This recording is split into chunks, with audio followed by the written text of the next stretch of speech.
Well, I've come down to St Aubin and this is the public toilet block at St Aubin. It seems I'm just going to go and film it in a moment to see what we've got. It's quite handy, it's accessible. It would, if we had a league table, I think it would score quite highly. Of course it's not perfect, but my back is aching so much today, I'm afraid I'm going to have to cut this little visit a bit short. Well, looking at the gents' toilet now. OMS. It's obviously, I presume it closes at night, I always find out. You've got a gate on there to close at night. Nice level access. It's got a couple of hand dryers as you come in, you see those. They're a bit slow to operate. A slab urinal. Again, it's quite clean in here.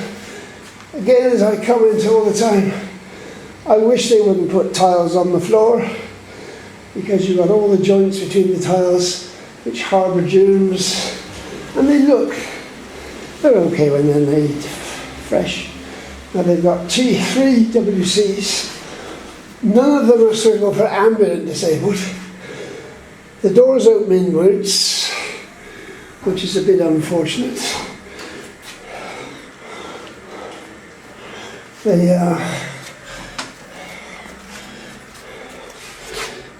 heavy doors, very heavy doors. It's more like a fire door, that one. It's got these little paper dispensers, which seem to be the norm now. I don't know if they've got any coat hooks in here, which is... No, I can't see a coat hook anywhere, which is always a necessity. If you go and sit on the toilet, you've almost invariably got a top coat or something to hang up somewhere. Now this toilet is a bit bigger and it's got a nappy changer unit, so that's good. They're recognising that men and women have children, babies. There's a lot of debris in the corner of this one, but I feel sure the cleaners are about to deal with that. It makes you wonder why it's got all that debris. What sort of person does that? Somebody's had an accident maybe? I don't know.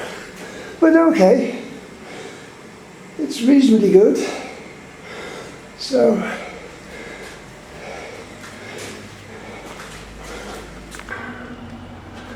I'm in St Aubin's this morning. So I thought, well, I'd just have a look at these toilets. I've never... See, this is the ladies' toilet entrance here somewhere. This is the disabled person's toilet. That's off there, is the woman's section in there. I don't go in there. Anyway, a very nice, I've just had to, of course you have to open it with your disability key. You have to get one of those. If you haven't got one of those, you can't get in. But, I remember, a very pleasant, clean looking disabled person's toilet there. A reasonable amount of room. Now, obviously it's only got left hand or right hand access, so if you transfer from your wheelchair from this side, you're okay. But if you have somebody to assist you, there's not much room there and you can't access from that side. Are you okay? Yes, I'm fine, thanks. You doing the cleaning? Yeah. You keep it very clean, I must say. It's very nice and clean. Thank you. We haven't got a mirror in here, which, at least I can't see one, which is helpful for people with disabilities, because sometimes they need to know that everything's tucked in, their clothing is all properly tucked in, but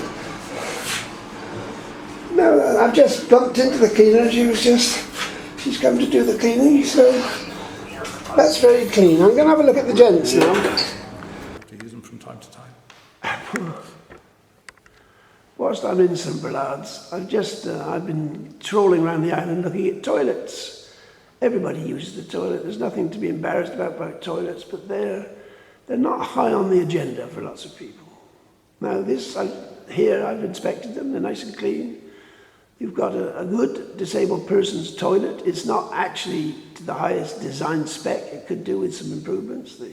It's following the guidelines which are laid down, but unfortunately those guidelines, to my view, don't provide an adequate disabled person's toilet. And in the UK, for example, there's an awful lot of movement going on about a changing places toilet, which is much bigger than the one you've got, which allows for adults to have the equivalent of a baby changing platform for adults. And there are a few in Jersey, but every parish hall, I would say, ought to have a changing places toilet facility. Now, these have a shower and a bench to change somebody, because people do have accidents and they do need a bigger facility. Now, you must explain to me, at the moment you own the toilets, presumably. The parish owns the toilets, which are next door to the parish hall. No, we don't. They are owned and administered by IHE, right. so we have no involvement with that. But I was pleased to hear you mention the Changing Places toilet, right. because I attended the opening of the one in adjacent to the Winston Churchill Park at St. Lawrence Bay earlier in the year. And in conversation with those who've been involved, I would be keen to see something down here, because quite clearly there is a need. I don't dispute that at all. Right. There is often a need for baby changing places, having a new grandson and granddaughter who've had to go through that process. You realise that actually you do need these things in various locations regularly. So it's something I think we should strive towards, and as a parish constable, it's something I'd be very keen on. Well, I'm pleased to hear that. The decision on whether that happens, will that be at parishioners' level? How will that come about? How will it be proposed that you should do one, if you wanted to do one?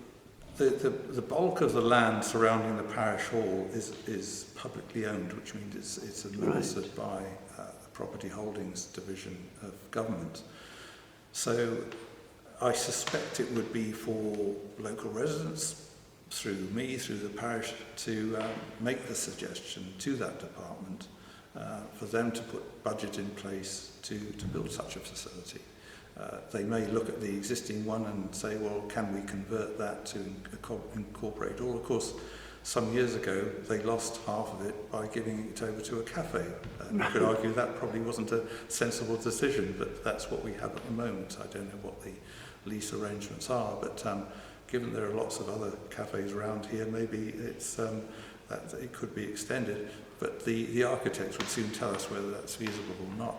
But they require quite a big piece of space. And they're quite expensive to do, but you know, these things are required. Oh yes, well it's looking at the long term, and I suppose the next the closest ones are towards the Hole, which is quite a way. But given the number of people that use St Aubin's, I think there is a need down here. So. I certainly think there is. Yeah. Well, I'm pleased to hear it. Thanks so much. Thanks for your time.